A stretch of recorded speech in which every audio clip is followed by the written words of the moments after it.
Nellie-Rae hustled as quickly as she could away from the grip of her disgusting, smelly neighbor, Otis Crawford. Ducking under cover of the woods before slowing to take a breath, she continued to clutch 2 heavy bags of deer meat. She managed to carve off the carcass of the buck she broad-headed on her property before the injured animal crossed the boundary line and died. If Otis's son Cody hadn't interrupted him, the greedy man would have taken a piece of her hide for claiming her own game. Nervous energy made her chuckle to herself for narrowly escaping a fate so demeaning she couldn't imagine it. Oh, I dodged a bullet for sure there. Lordy, Lordy, thank you for sending Cody in the nick of time to distract his drunken father. No telling what he planned to do to me. It was my arrow that brought the buck down. I offered him more than half of the kill for their winter meat supply. Oh, too close for comfort. I'm shaking like these autumn leaves around me. I must get my wits about me again so I can lug this bounty home before it gets dark. Take some deep breaths and stop giggling, silly girl. Think now. I followed that poor injured deer all over these woods. I could follow the same path because it's already broken, but that would be cutting back and forth so many times. I need to strike out straight for our cabin and hope I don't disturb any wild boars or wolves. Carrying this carrion, I'll be a tasty draw, and my weapon is in the clearing close to home, where I zeroed into the kill zone, but missed a clean shot due to the wind shifting. Wish I could follow the creek down to the road and come back up the normal route.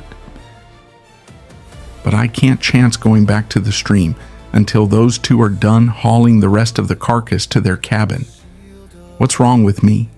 This is serious. I have nothing to laugh about. This baggage is heavy, and I have a long trip. Psst. Nellie, is that y'all? What are y'all laughing about? Oh, Cody, nothing's funny, but I can't stop chuckling. Your pa scared the senses out of me. Won't he whip you if you don't help him get that prize buck back up to your place? After he sleeps it off, he might do exactly that. He left me to do the job. But I heard you over this way, so thought you might need some help. Those are mighty heavy. Let me help you, then I can finish getting the rest of your gift home. I know y'all the one that brought it down. Thanks for offering the remainder to us. Thank you. I was wondering if I would get eaten trying to get through these woods. If he is gone, could we simply go downstream? Sure. Let me take those bags and let's go. They angled back toward the water. Remember when we were little we used to play in this creek together? Those were some fun times. Yep, they were. You know, sometimes you were the only friend I had. Y'all still the only friend I have, Nellie? I miss the time we used to hang together. What happened? Oh, I don't know. Guess we grew up.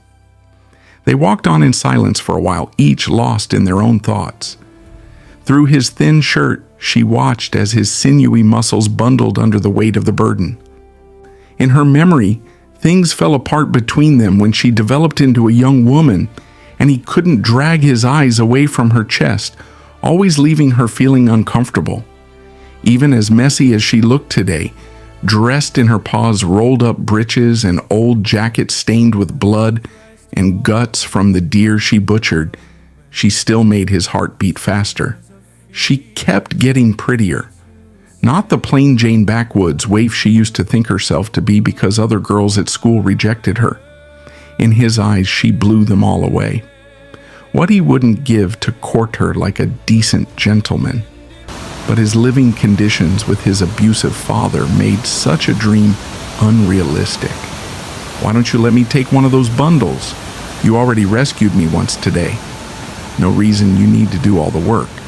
It's okay. I got 'em. My pleasure to help a lady in need. Y'all did the work of shooting and dressing the critter. Even left the bulk for me and Pa. Least I can do is get this home for you. Thank you so much. Let's cut over to the little clearing nearby. I left a cart and my bow there. If you dump it in the cart, I can go the rest of the way myself alone, and you can go retrieve your share before your Pa knows you're gone. Don't want you taking a beating for a good deed. Well, if you're sure you can manage okay, your folks sure will be proud of y'all. How's your Pa anyway? The injury from his fall in our mine is taking longer to mend than the doctor figured, and now he's come down with consumption, so it'll take even longer. Winter will be rough on him. With any luck, maybe I can get over to help y'all out once in a while. Would that be okay with them? That's so kindly of you. It's the way neighbors should be, right? Right. And I wouldn't mind seeing you more once again, Cody. I'd really like that too, Nellie. Thanks so much for all your help today. I couldn't have done it by myself. Oh, and before you go, I want you to have this. She pulls a little stone out of her pocket and places it in his hand. His eyes gaze disbelievingly at the shiny object. Is this what I think it is? Yes. I found it in the creek today. Then it's y'all's. Maybe half should be yours. The creek splits our property line. I want you to have it as long as your pa doesn't find it. Maybe one day it could help you escape his control. It won't bring much, but I suspect if you pan for more in that area, you may find enough to make a big difference in your life. This leaves me speechless. Thank you so much. He shyly gives her a peck on her cheek. She silently gives him a hug, then sends him on his way. Nellie pushes the laden cart along the well-beaten path to the large clearing where their homestead is falling into dusky shadows. Excited to share her good fortune with her family, she calls out, "Ma, Pa, come see what I brought home. I've experienced quite the day." No one answered. Maybe Pa was too weak to respond, but Ma ought to come running with excitement. "Ma, where are you, Ma?" Nothing but silence greeted her. Eerie, unnatural silence.